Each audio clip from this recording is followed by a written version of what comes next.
Okay, Stephen, squad named and two exciting new additions. If you go through them one by one, tell me a little bit about, I suppose, Festy first. Festy, yeah, Festy's obviously from Wexford, come through and played in Wexford and played with the Joseph's Boys, and obviously he's come through the Irish system. And, you know, he's had an emerging season with Derby County, and he plays, you know, wide on the right, a right winger, or he can operate as a right wing back. So he gives us that tactical flexibility, and he's a young player with a lot of speed and a lot of potential. I see he's obviously got a big move. He's off to Udinese in the summer. He's already been compared, which is a big comparison to the likes of Adama Traore.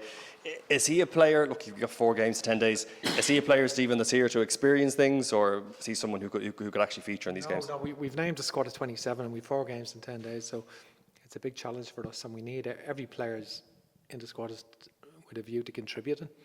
And you know, so that's, I think all of the games will be, because of the nature of the games, it's new having a 4-game window.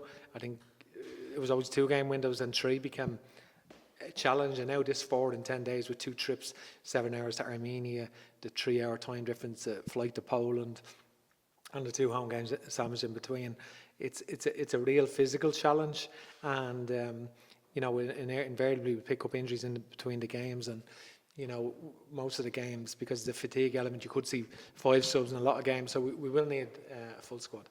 And the other, I suppose, new cap, tell me a little bit about CJ. Maybe people won't know quite as much about him as they would about Festy.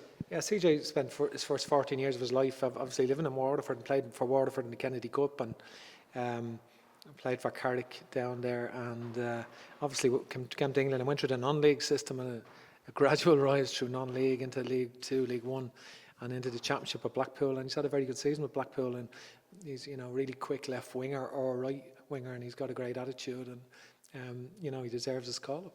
Do they offer you something different that you haven't had in previous squads? Well, I think you know, we just need to have a situation where the key players with key attributes are injured, that we can replace like with like, and I think you know, we have good balance in the squad, and that's what we need. Obviously, another player who's come back in is Michael Obafemi. He didn't feature recently, but he's been in really brilliant form. I think it was 12 goals in his last 16 starts at Derby. Yeah, at Swansea, and certainly he Michael, you know, this is the first time in his career getting a real run of games under his belt consecutively, and he's really improved all aspects of his game, to be fair.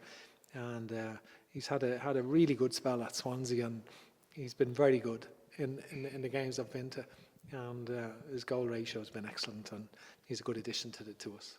He obviously hasn't featured much under you. Have you had to be of Ireland fans, and you have to be patient to wait for him to put on that jersey for you? No, not really. I mean, I think obviously in his earlier period he was injured, unfortunately with the hamstring injuries at Southampton and not getting games. I think it's since the move to Swansea now, getting consecutive games, like any player, they need that to develop, and you know, so that is the timing is right for him now, because he's come off a real good run of form, and that's what you want.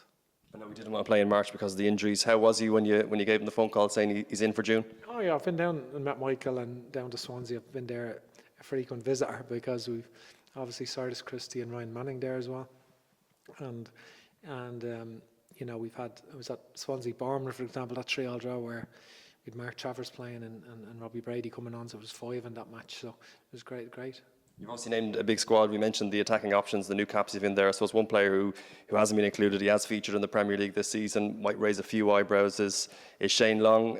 Was it hard to leave him out? You know, I spoke to Shane this week. You know, Shane hadn't played much this season, but played recently, got 2 games and did well, and he's been an amazing player for Ireland. Shane Long, terrific attitude, and someone that we really value as a person in Irish football history. Like, he's obviously had a few big moments and had a great career, and you know, that's it. I suppose, look, he's 35. Would it be unfair to say he's not part of your plans at this stage? No, it wouldn't be fair to say that. You know, anything is possible. You said there 4 games. It takes an awful lot of managing in those 10 days. What, Stephen, are you looking to achieve from this Nations League campaign? Yeah, it's exciting for us. It's never happened. It's like a tournament in itself. having four. If you went to a tournament, majority of times teams don't play more than four, unless they really get to the final or whatever. So I think it's that's the nature of it. And with the travel in between, it's really intensive, physically challenging, tactically adapting to each game, the challenges that it brings. And I expect a lot of the games to be very open. Ukraine are a really terrific team, and obviously got to the quarters of the Euros and got a lot of talent. And the games were quite attacking. Scotland games, you expect the Scotland game to be quite open. And Armenia themselves don't sit in a low block. They go and try. They took 4 points off Iceland and beat Romania in the last campaign. So certainly they all the games will be quite open, and that's the way I see them. Sorry, to back to the Shane Long thing. Just on the conversation you had with him, how did he take the news? I suppose that he isn't in this squad. It wasn't that type of conversation. That's it was just a catch up really. So the door is open for him to be involved in the future. Yeah, for sure. Just a quick, I know you spoke of this before, very quick final question on Ukraine. Obviously that home game against Ukraine, it's going to be a very special atmosphere and a very special night for Irish football in terms of what's happened there. Yeah, for Ukraine, the Ukrainian game is amazing. I think it's in 50 years' time it'll be a significant game in Irish football history. We know that. Russia have invaded Ukraine, and it's we for example, our game initially was playing Kiev, then to Lviv, and now it had to go to Poland.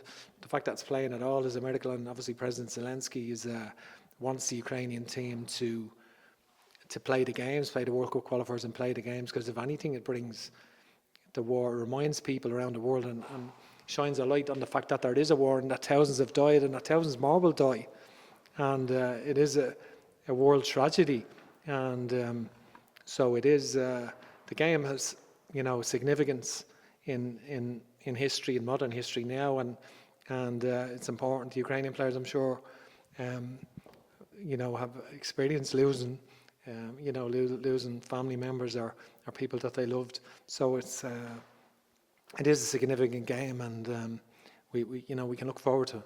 Great stuff. Best luck, team. Thanks for chatting to us. That's great.